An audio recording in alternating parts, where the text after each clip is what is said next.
여러분들, 왜, 이제 요즘 그 우스갯소리가 그것이 있죠? 남자들, 특히 이제 남자들한테 하는 우스갯소리가, 예, 두 여자의 말만 잘 들으면 길을 잃어버릴 일이 없다. 이렇게 얘기를 하죠. 예, 이게 우스갯소리입니다. 예. 여러분들 뭐 제가 이제 몇 번 말을 해서 익히 알고 있는 내용이기도 하고요. 첫 번째 여자가 누구죠? 예, 아내이죠. 예, 집에 있는 여자, 아내. 아내가 하는 말을 잘 들으면, 허튼 길로 가지 않을, 길을 똑바로 가기가 쉽다. 이런 의미이죠. 두 번째 여자가 누굽니까? 내비게이션에 나오는 여자이죠. 예. 그래서 어떤 사람들은 뭐 자기 취향에 따라서 내비게이션의 목소리를 남자의 목소리로 바꾸기도 하고 뭐 여자의 목소리도 바꾸기도 하지만 뭐 통상적으로 예, 내비게이션은 여자의 목소리로 통상적으로 그렇게 나오는 것으로 돼 있으니까 기본 세팅이 예. 그러니까 이제 두 여자의 말이라고 하는 것이죠. 왜 이 말씀 드리냐면은 우리들이 어느 길로 가고 있는지를 잘 알아야 간다는 말씀이죠. 그렇지 않습니까? 예. 지름길이라고 해요. 지름길. 그쵸? 지름길. 예, 쇼컷이라고 얘기할 수 있죠. 예, 지름길. 우리들이 왜 지름길로 가야 됩니까? 엉뚱한 길로 돌아가면은 시간도 많이 걸리고요. 연료비도 많이 들고요. 그렇죠? 그러니까 지름길로 가야죠. 지름길 하니까 생각나는 게 있는데, 제가 군대에 있을 때, 저는 군대에 있을 때 꿈이 뭐였냐면은 항해사였었어요. 항해사가 뭐예요? 그 바다에 배 몰고 다닌 사람이 항해사지요. 배 조종하는 사람이 항해사잖아요. 제가 항해사가 되고 싶었었어요. 그래가지고 늘 이제 어떻게 하면 항해사가 될까? 이걸 동경을 하면서 이제 해군에 있다 보니까 또 이제 계급이 좀 있다 보니까 이제 새로 이제 군대에 들어오는 애들 있잖아요. 이런 애들 중에 일반 수병으로 들어오는 친구들은 그런 경우가 별로 없어요. 그런데 하사관으로 들어오는 친구들 같은 경우에는 주로 해양고등학교, 수산고등학교 이런 출신들이 많아요. 그런 수병들에 비해서 하사관으로 들어오는 애들 중에는 예, 해양고등학교나 수산고등학교 출신들이 많이 있고 이 친구들은 고등학교를 졸업을 하면서 해기사 3급, 2급을 기본적으로 따고서 이제 졸업을 하거든요. 그러니 그 해기사 자격증을 가지고서 원양어선이라든가 화물선이라든가 이런 배를 타게 되죠. 그래서 하루는 제가 이제 그 조타하사, 그야말로 이제 배 운전하는 조타하사가 새로 들어왔어요. 그래서 이제 제가 그 친구한테 가가지고, 야, 너 저기 외항선 탔었다면서? 예, 외항선. 예, 너 외항선 탔었다면서? 그랬더니, 예, 그렇습니다. 이러더라고요. 야, 너 외항선 탔을 때 얘기 좀 나한테 해줘라. 그랬더니, 어떤 걸 말씀드릴까요? 이러더라고. 그래가지고, 예, 제가 이제 그 친구랑 앉아가지고, 이제 배 구조는 어떻게 돼 있고, 뭐, 생활은 어떻게 하고, 뭐, 이런 거죠, 이런저런 거예요. 그렇게 하다가, 왜 제가 여러분들한테 말씀드리잖아요. 저는 제대하는 그날까지도 배멀미 때문에 고생했다고 말씀드렸잖아요. 그래서 이제 제가 한 번은 이 친구한테, 이 외항선 타던 친구한테 태평양 건너다니고 뭐 대서양 건너다니고 한 그런 친구였으니까, 네. 배멀미 날 땐 어떻게 하느냐, 이걸 이제 물어봤어요. 그랬더니, 저는 배멀미 때문에 고생한 적 없습니다. 이러는 거예요. 저는 여전히 고생하고 있는데, 그쵸? 이 녀석이 하는 말이, 저는 배멀미 때문에 고생한 적 없습니다. 이러는 거예요. 그래가지고, 녀석 부럽기도 하고 말이죠. 그래가지고 제가 한 번 더 물어봤어요. 야, 그러면은, 너 그 태평양 한가운데에서 우리나라에서는 태풍이라고 부르죠. 우리나라에서는 태풍이라고 부르고 일본 사람들은 타이푼이라고 부르죠. 예, 이거를 정식으로 이제 각 지역마다 다르게 부르는 내용이에요. 미국에서는 그걸 이제 허리케인이라고 부르고요. 그 다음에 남민가에서는 사이클론이라고도 부르고요. 아무튼 간에 똑같은 내용을 각자 지역마다 이름을 다르게 부르고 있습니다만은 이게 정식 명칭은 열대성 아무튼 폭우, 예, 어쨌든 비바람, 예, 우리말로 그냥 합시다. 태풍, 예. 그래서 제가 이제 그 친구한테 물어봤어요. 야, 그럼 너희들 바다 한가운데서 태풍 만나면 어떻게 하냐? 돌아가냐? 이렇게 물어봤어요. 왜냐하면 태풍이 워낙에 이제 바람이 세고 하니까, 예, 배가 침몰하면 어떻게 합니까? 돌아가냐? 이렇게 물어보니까 그렇지 않대요. 그렇지 않고 이 친구가 하는 얘기가 바람이 이 방향으로 이제 바람이 불어오잖아요.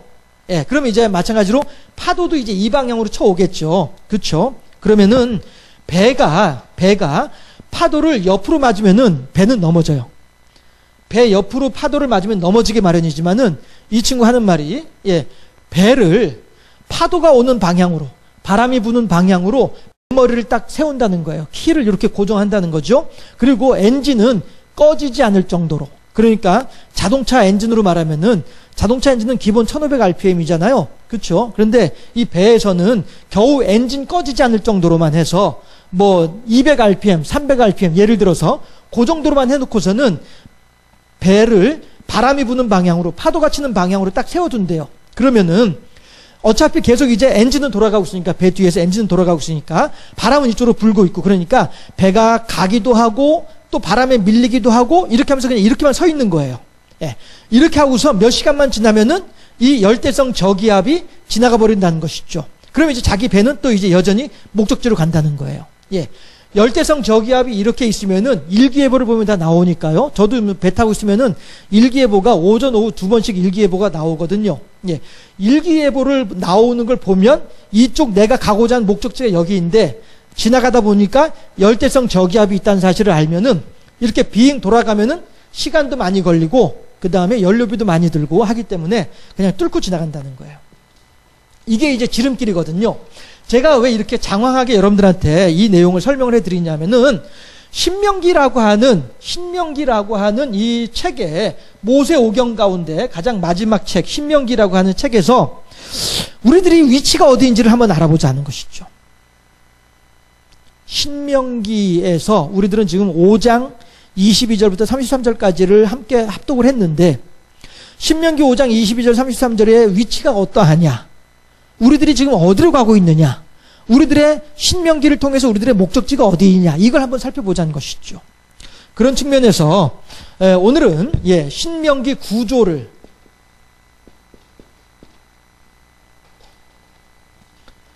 못 쓰는 글씨나마 그래도 똑바로 써야 되겠죠. 틀리게 쓰면 안 되겠지. 예. 조자가 틀렸다. 예. 신명기 구조를 한번 오늘은 생각을 해보려고 합니다. 그랬을 때에 신명기는 크게 네 부분으로 나눌 수 있어요. 첫 번째 부분, 둘, 세 번째, 네 번째 부분으로 나눌 수 있습니다. 해서 첫 번째는 서론을 포함하는 모세의 첫 번째 설교. 그 다음에 이 두 번째 부분은 모세의 두 번째 설교. 세 번째 부분은 모세의 세 번째 설교. 이렇게 신명기는 크게 이렇게 나눌 수가 있고요. 마지막 네 번째는 뭐냐 하면은 이 이스라엘 백성들에 대한 지도자의 권세, 지도권, 리더십이라고 얘기를 할 수 있죠. 예, 이것이 모세에게서 여호수아한테로 넘어가는 그 과정이 마지막 네 번째예요. 해서 이거는 첫 번째 부분은 1장부터 그 다음에 5장부터 26장까지 그 다음에 27장에서 30장까지 그리고 마지막 네 번째가 31장에서 34장까지 이렇게 신명기의 구조를 이야기를 할 수가 있습니다. 그러면 1장부터 4장까지는 어떤 내용이냐면은 이건 이제 다 모세의 설교예요. 모세 설교 1편, 2편, 3편이에요. 모세의 설교 1편, 2편, 3편인데 여기에서 각각 설교마다 주제가 있습니다. 모세의 주제, 설교의 주제가 있습니다. 그랬을 때에 첫 번째 설교에서 모세 설교의 주제는 뭐냐 하면은 열 하루길이 38년이 된 사연. 예. 시내산에서 가데스 바네아까지 열 하루면 갈 수 있는 길이었던 것이죠. 시내산에서 가데스 바네아까지. 제가 여러분들한테 이제 이거는 여러분들이 이제 다 아시죠? 예. 이게 뭡니까? 제가 뭐 때문에 이렇게 하죠? 이거 이스라엘 지도예요. 예. 여기에 지중해예요. 지중해고 이쯤에 이제 홍해가 있고요. 이쯤에 홍해가 있고요. 여기가 이제 애굽이고요. 예. 그다음에 홍해 건너서 여기에 시내산이 있습니다. 네, 해서 시내산에서 하나님의 율법을, 십계명을 받았단 말씀이에요. 그렇죠? 그리고 여기서 이제 성막을 만들고요. 예, 해서 여기서 이제 여기가 이제 헐몬산이고요. 내려와서 그 갈릴리 호수고요. 요단강이고 사해 호수이고요. 여기가 이제 가나안 땅이고요. 이렇게 되면 가데스 바네아는 여기에요. 요단 동편이 가데스 바네아예요. 그러면 시내산에서 가데스 바네아까지 숏컷 지름길로 곧바로 오게 되면은 10하루 길이에요. 10하루면은 갈 수 있는 길이에요. 그럼에도 불구하고 이 신명기 1장에서 4장까지는 너희들이 이것이 38년이 걸렸다. 여기서부터 여기까지 10하루면 올 수 있는 길인데 너희들은 38년이 걸렸다. 시내산에서 2년 머물러 있었으니까요. 38년이 걸렸는데 왜 38년이 걸렸느냐? 그 사연을 이야기를 하고 있는 거예요. 1장부터 4장까지는. 해서 그 사연이라고 한 것이 뭡니까? 너희들이 광야에서 하나님을 믿지 아니함으로 말미암아 하나님으로부터 징계를 받음으로 인하여서 그래서 너희들이 다 광야에서 죽었지 않았느냐라고 한 것이죠. 여기서 말하는 너희들은 누굽니까? 이때 제가 신명기 10계명 구조에 대해서 설명하면서도 누차에 걸쳐 말씀드렸다시피 여기서 말하는 너희들, 광야에서 죽어간 너희들은 어떤 사람들이에요? 여기에서의 20살 이상 60자들, 이 사람들을 얘기한 거죠. 여기 오늘 우리가 함께 읽었던 5장 22절 33절에서 나오는 여기서 말하는 너희들도 마찬가지로 이때의 너희들이에요. 여러분들 여기에서의 너희들과 여기에서의 너희들은 다릅니다. 구분해서 들으셔야 돼요. 그랬을 때에 이때의 너희들, 이때의 하나님을 향해서 아멘 아멘 하면서 하나님의 말씀에 순종하겠습니다라고 했던 사람들, 이 사람들이 결국엔 하나님께 순종하지 아니함으로 말미암아서 38년 동안 광야에서 죽어나간 거예요. 그래서 한 번씩 말씀드리죠. 제가 지금 정확하게 어느 책에서 읽었는지 기억은 안 납니다만은 이 광야에서 죽어간 사람들이 하루에 평균 300명인가가 죽어간 것으로 그렇게 계산이 되는 거예요. 38년 동안. 그렇게 사람들이 죽어가는 중에도 불구하고 나중에 생각해 볼 일이지만은 여호수아를 통해서 나타나는 이스라엘 백성들, 이 여호수아를 통해서 나타나는 이스라엘 백성들은 이 가데스 바네아에서 말하는 너희들 있죠. 즉 모세의 1편, 2편, 3편의 설교를 듣고 있는 사람들, 이 사람들이 가데스 바네아에서 말하는 너희들이거든요. 이 사람들이 여호수아서를 보게 되면 가나안 땅으로 들어가서 하는 행동들을 보게 되면 이 광야 40년 동안의 훈련이 헛수고라는 것을 지울 수가 없는 그런 일들이 나오기도 해요. 그러나 어쨌든 건 이제 여호수아 때 이야기이고 지금은 신명기를 이야기를 하고 있으니까 신명기에서 국한시켜서 생각을 해보자면 여기서 말하는 너희들과 여기서 가데스 바네아에서 말하는 너희들은 다르다라고 하는 것이고요. 그랬을 때에 이들을 향하여서 이 38년이 왜 걸렸는지에 대해서 이야기를 해주고 있는 거예요. 그건 결국엔 뭐예요? 기둥과 불기둥으로 인도해 주시고 하늘의 만나와 메추라기로 먹여 주시고 그 다음에 발이 부르트지 아니하고 옷이 헤어지지 아니하고 병들어 죽은 자가 없을 정도로 그렇게 세심하게 이스라엘 백성들을 돌보아주고 보살펴 주었음에도 불구하고 그 사람들은 어떻게 했다고요? 끝끝내 하나님을 신뢰하지 않았다는 거죠. 이것이 1장부터 4장까지에 나오는 모세 설교의 요약이에요. 그러니 오늘 본문에서 보게 되면은 28절에 보면은 뭐라고 하냐면요. 여호와께서 너희가 내게 말할 때에 너희가 말한 소리를 들으신지라. 이 말은 무슨 얘기냐면요. 여기서 말한 너희는 이 시내산에서의 너희예요. 모세가 시내산에 올라가서 하나님의 영광을 보고 얼굴에 하나님의 영광이 가득해가지고 이스라엘 백성들에게 나오니까 이스라엘 백성들이 깜짝 놀라는 거죠. 아이고 모세님이시여 모세님의 얼굴의 광채를 우리들이 감히 바라볼 수 없나이다. 그러니 모세님 제발 얼굴에 가림막을 가리고서 우리들에게 말씀하여 주시옵소서. 그래야 우리들이 살 수 있겠나이다. 그래가지고 얼굴에 막을 씌운 거예요. 그래서 결국 모세가 이스라엘 백성들을 위해서 얼굴에 막을 씌운 거란 말씀이 있죠. 이 막은 모세를 위해서 씌운 것이 아니고 이스라엘 백성들을 위해서 씌운 거예요. 그런데 이제 그 막이 이제 나중에는 의미가 변질되어져 가지고 나를 감추기 위해서 막을 씌우는 이렇게 변질돼 버렸죠. 이것이 이제 바울이 말하는 율법의 한계인 것이지만 어쨌든 그건 이제 너무 이제 뒤로 넘어가는 거니까 다시 이쪽으로 와서 그때를 이야기하는 거예요. 그때의 이스라엘 백성들은 시내 산에 있으면서 이스라엘 백성들은 하나님을 두려워했고 하나님을 경외했단 말씀이에요. 그래서 우리가 함께 읽었었던 13절부터 나오는 내용이 뭡니까? 이스라엘 백성들이 모세를 향하여서 이 시내산에서 모세를 향해서 하는 말이 모세님이시여 이 세상에 살아가고 있는 어느 인생이든지 간에 하나님의 영광을 보고서 살아남는 자가 누가 있겠습니까? 그러니 하나님께서 우리들에게 직접 말씀하게 하지 마시고 모세님께서 하나님의 말씀을 듣고 난 뒤에 그 들으신 말씀들을 우리들에게 전해 주시옵소서. 그럼 우리들이 살고 하나님의 말씀도 우리들이 들을 수 있겠나이다. 우리가 하나님의 말씀대로 하겠나이다 라고 했단 말씀이에요. 그랬더니 28절에서 하나님께서 허허이 그 녀석들 참 기특하네 이거죠. 손녀가 좋은 성적을 가지고 와서 할아버지 할머니 나 학교에서 이만큼 성적 이렇게 좋은 성적 받았어요 하게 되면은 할아버지 할머니 마음이 얼마나 좋으겠어요. 아이고 이 녀석들 기특하네, 아이고 잘하네 이렇게 할 거 아니겠어요. 그렇죠? 지금 하나님께서 28절에서 그 앞에 27절까지 이스라엘 백성들이 하는 말, 시내산에서 이스라엘 백성들이 하는 말을 들으시고 난 뒤에 하나님이 기분이 좋으신 거예요. 흡족한 거지. 아이고 이 녀석들 기특하네, 야 철들었네 이 녀석들. 하나님께서 그러시는 거죠. 그래서 기분 좋아서 28절에서 하신 말씀이 내가 들은즉 그 말이 다 옳도다. 이스라엘 백성들이 시내산에서 이스라엘 백성들이 하는 말이 다 옳도다. 29절 다만 그들이 항상 이 같은 마음을 품어 초지일관하라는 것이죠. 그렇죠? 초지일관하여 나를 경외하며 내 모든 명령을 지켜서 그들과 그 자손이 영원히 복받기를 원하노라. 할렐루야. 여러분, 하나님은요 우리들을 괴롭히려는 하나님이 결코 아니라는 것이죠. 하나님은 우리들이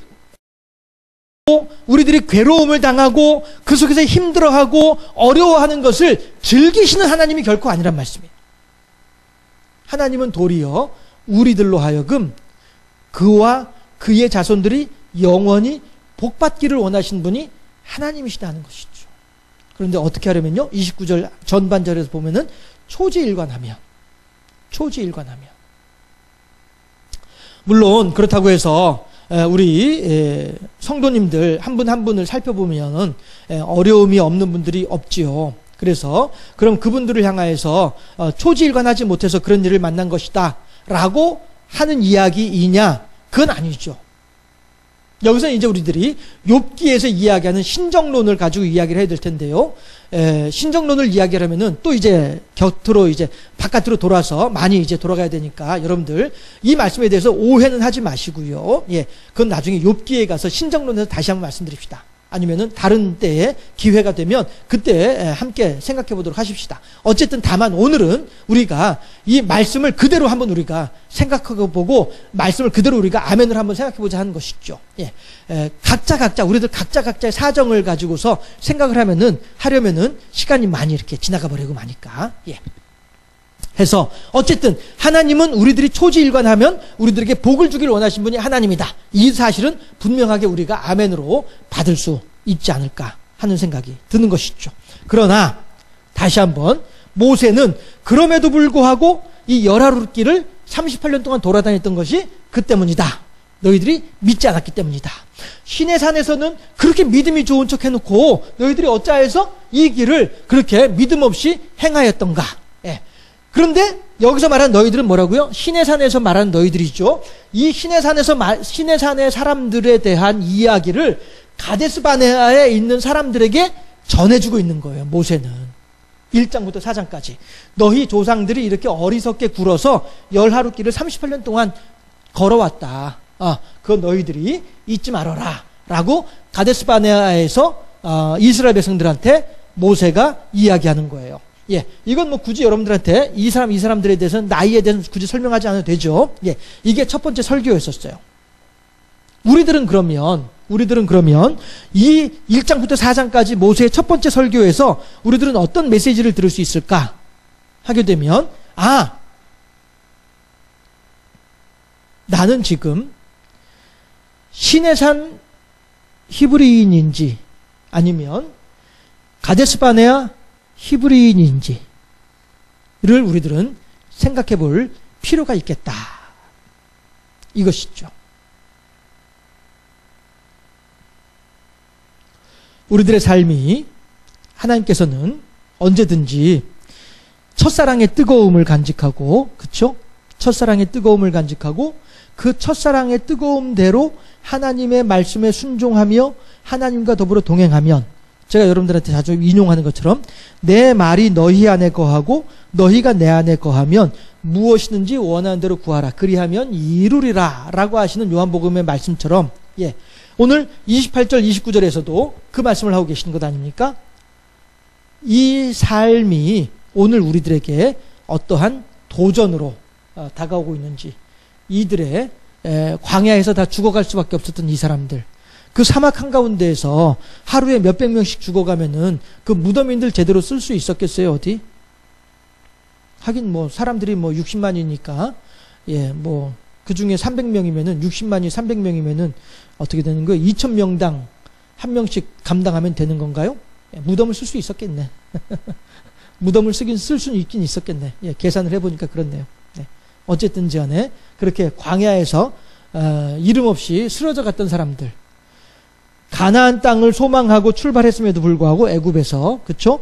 애굽에서 가나안 땅을 소망하고 홍해를 건넜음에도 불구하고 믿음이 없음으로 인하여서 요단강을 건너지 못하고 사막에서 죽어갈 수밖에 없던 사람들, 그 사람들을 통해서 오늘 우리들의 신앙의 모습은 어떠한지를 살펴보고 하나님을 향하여서, 하나님, 저는 그들과 같지 아니하게 오직 하나님만을 사랑하면서 하나님께만 영광 돌려드리면서 여호와 제일주의 신앙으로 살아가면서 하나님께 영광 돌려드리는 그런 복된 인생이 되기를 소망하고 결단하나이다 고백할 수 있는 그런 복된 우리 모두가 되어질 수 있기를 주님의 이름으로 축원합니다. 4단계가 있는데요. 첫 번째 단계만 했습니다. 오늘 이거 4단계 다 하려면은 시간이 저녁 8시 넘어서도 끝나지 않을 것 같아요. 일단 여기서 저 스스로가 절제하도록 하겠습니다. 나머지 2단계, 3단계, 4단계는 시리즈로 해서 신명기 9조 시리즈로 해서 계속 한 주에 하나씩 이렇게 살펴보는 것으로 하겠습니다. 여러분들 팬데믹 때문에, 코로나19 때문에, 사회적 거리두기 때문에 여러 가지로 힘들고 어려운 일들을 많이 겪으실 것입니다. 실제로 들려오는 뉴스들을 보면 코로나 블루라고 하는 이름으로 여러 사람들이 심리 어려워한 모습들을 보고 있습니다. 그러나 우리들은, 적어도 경주생명샘 성도님들은 주님 붙잡고 이 코로나 시간들을 지혜롭게 슬기롭게 잘 견디시고 오직 하나님께만 영광 돌려드리는 그런 복된 사람으로 살아갈 수 있기를 다시 한번 소망하고요. 또 함께 그런 내용으로 다들 서로를 위하여서 축복하면서 중보기도 할 수 있는 우리 모두가 됐으면 좋겠다 하는 생각을 하면서 당부의 말씀을 한 번 더 드립니다. 제가 잠깐 기도하고 주님 가르쳐 주신 기도로 모든 예배를 마치도록 하겠습니다.